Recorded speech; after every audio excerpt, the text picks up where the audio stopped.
Bienvenue dans Pépites de parents, le podcast qui t'accompagne à vivre ta vie de parent sereinement. Je suis Florence, coach parental et coach professionnel certifié, fondatrice de Parents Mission et maman de 3 enfants. Je te partage chaque semaine des pépites issues de mes expériences ou de celles de mes invités pour t'inspirer, t'encourager et te booster dans ta mission de parent. Bonne écoute!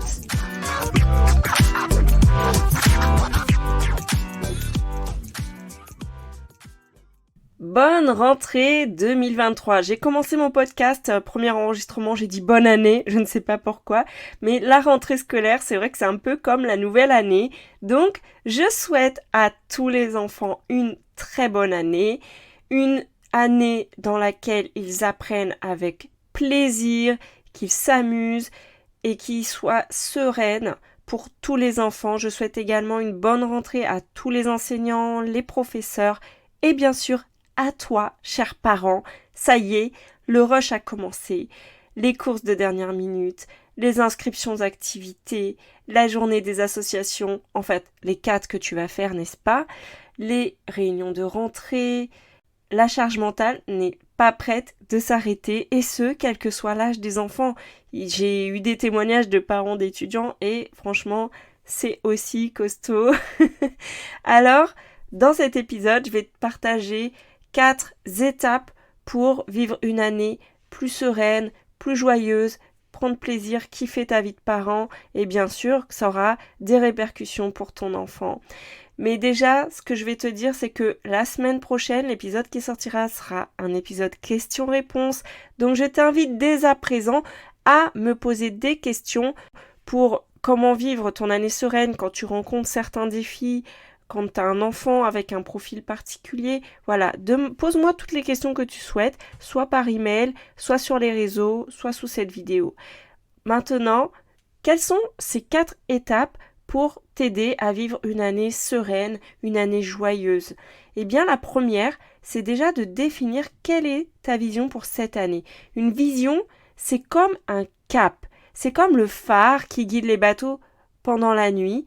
Ta vision sera ce qui va te guider dans les moments difficiles, parce que oui, il y en aura certainement. Alors, qu'as-tu envie de vivre avec ton enfant cette année? C'est comme ça qu'on définit sa vision. Qu'est-ce que tu as envie de vivre avec ton enfant? Je dis avec ton enfant parce que si tu en as plusieurs, peut-être que tu as des aspirations différentes. Mais déjà, tu peux faire un peu ta vision pour ta famille et puis découper ça un petit peu par enfant. Qu'est-ce que tu as envie de vivre avec tes enfants cette année? Donc je te disais, ta vision c'est ce qui te guidera, parce que souvent septembre c'est un petit peu comme le mois de janvier, hein. On est motivé à fond pour révolutionner notre vie et passer 5 jours, il n'y a plus rien, il y avait les bonnes résolutions, puis au bout de 5 jours, voilà, c'est terminé, parce que passer la phase de motivation, on commence un peu, ça nous coûte des efforts, après il reste plus rien, on n'a plus l'énergie, on n'a plus envie, puis parce qu'il y a plein d'éléments qui nous empêchent d'y arriver.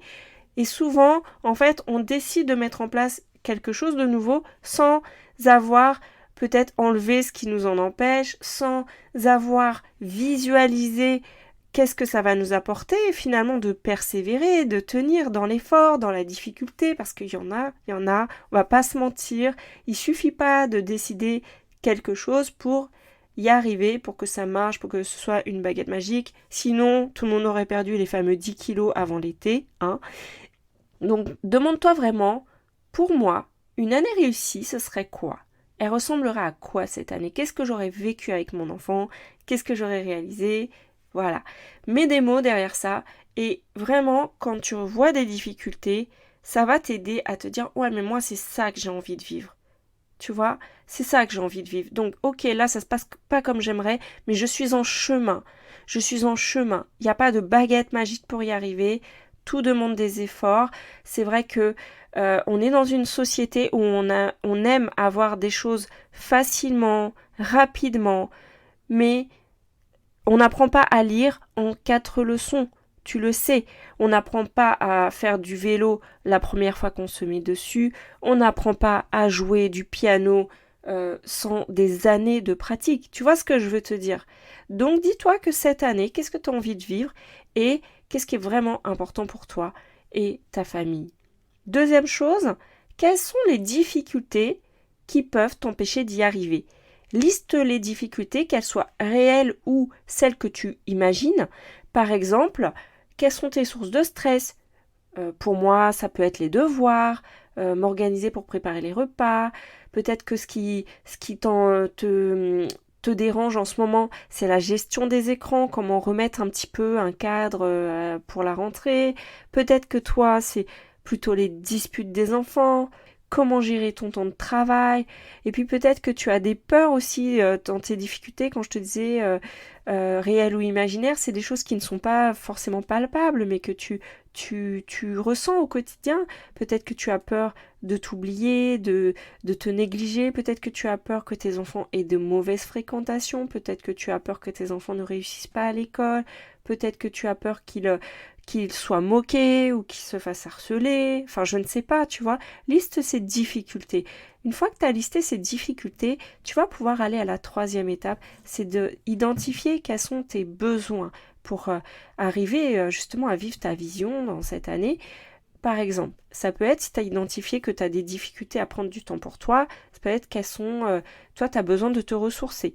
Peut-être que tu te dis tes difficultés c'est trouver du temps avec tes enfants, peut-être que tu as besoin de faire des jeux en famille, peut-être que tu as besoin de voir des amis, peut-être que toi ce que tu as identifié c'est que tu as du mal à gérer un peu ton stress, donc c'est travailler sur tes émotions. Tu as identifié peut-être que tu as régulièrement des disputes avec tes enfants, des conflits dans ton couple. Peut-être que toi, ton besoin, ça va être travailler sur ta communication. Peut-être que ça va être diminuer ton temps de travail, mettre des limites un petit peu au travail que tu fais peut-être à la maison, mettre en place des routines par exemple, prendre soin de ta santé. Peut-être que toi, tu as besoin de mieux t'organiser. Tu vois, tu listes quels sont tes besoins. Et je t'invite à pas aller sur tous les terrains en même temps, mais vraiment choisir un, deux maximum et commencer par ça. Ensuite, dernière étape, comment y répondre? Tu as listé tes besoins, comment tu y réponds concrètement? Brainstorm toutes les idées que tu as. Par exemple, quelles sont tes ressources? Les tiennes. À toi, intérieur, peut-être que toi tu as des qualités, t'aimes bien, je sais pas, raconter des histoires, t'aimes bien les jeux, t'aimes bien faire des activités manuelles, peut-être que toi tu as déjà fait des formations, donc tu peux les reprendre. Peut-être que tu as besoin de ressources extérieures autour de toi, avoir un groupe de parents avec qui partager tes difficultés. Peut-être que ça peut être ton conjoint, ta conjointe, un membre de ta famille, tes parents. Quelles seront tes ressources pendant l'année?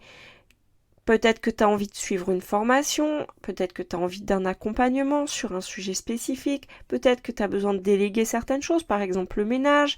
Tu vois, comment répondre aux besoins que tu as identifiés. Donc, pour conclure de cet épisode, c'est définir ta vision de l'année qui va vraiment te guider pour mettre en place des choses. C'est ce qui va te permettre de t'accrocher, de persévérer. C'est ce qui va vraiment te permettre de décider ce que tu fais dans les difficultés.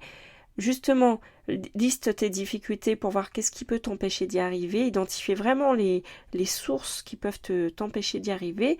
Ensuite, quels sont tes besoins pour lister justement de quoi tu as besoin pour y arriver. Et dernièrement, comment y répondre concrètement. Parce que je pense qu'à un moment donné, tu vois, tout parent peut rencontrer des difficultés dans l'année. Et dans ces moments-là, tu peux perdre patience, tu peux te sentir découragé, tu peux te sentir seul, tu peux te sentir démuni. Par exemple, lorsque ton enfant ne t'écoute pas, te pousse à bout, lorsqu'il veut pas faire ses devoirs, lorsque il a des crises émotionnelles assez fortes, lorsque ton conjoint, ta conjointe, tu te disputes avec, lorsque tes parents te font des remarques, lorsque tu as peur d'être jugé, lorsque si t'es séparé, en fait, quand tu te compares ta vie avec celle de l'autre, t'as l'impression que t'es nul, enfin, tu vois, et que tu te demandes, où est-ce que ça pêche chez moi, pourquoi ça ne va pas, tout ça, dans ces moments-là, en fait, c'est peut-être que tu as un cap à passer, malgré t'as déjà cherché des solutions, malgré tous tes efforts, des fois ça ne dure pas, et si dans l'année, tu vois, tu as une vision, tu vas vraiment te dire, moi c'est ça que j'ai envie de vivre, donc tu vas chercher des solutions. En tout cas, si tu as envie qu'on en parle, si tu as envie que démarrer cette année en étant déjà dans quel plan d'action je mets en place, surtout si tu vis déjà des difficultés, par exemple sur les tensions, tu as déjà des tensions au quotidien avec ton enfant, je te propose une semaine de live. La semaine prochaine, du 11 au 15 septembre, c'est la semaine j'arrête de crier sur mon enfant. Alors, tu vois, si l'année dernière, tu as eu tendance à un petit peu élever la voix, de temps en temps ça va, comme je dis toujours, une fois ça va, deux fois ça va, trois fois bonjour les dégâts. Donc si tu sais déjà que tu as des situations qui vont te poser problème, je t'invite au live. Je t'invite à la semaine de live, j'arrête de crier sur mon enfant. Ça se passe du 11 au 15 septembre tous les jours à midi. On élaborera ensemble des stratégies efficaces pour un quotidien plus serein avec ton enfant. Pour t'inscrire, tu regardes le lien sous cet audio ou cette vidéo et rejoins-moi. Et bien sûr, il y aura des replays, mais je t'invite quand même à participer en direct parce que tu pourras me poser des questions, tu pourras vraiment interagir avec les autres parents aussi. Et d'ici là, je te donne rendez-vous la semaine prochaine pour un nouvel épisode des Pépites de parents. Bisous bisous!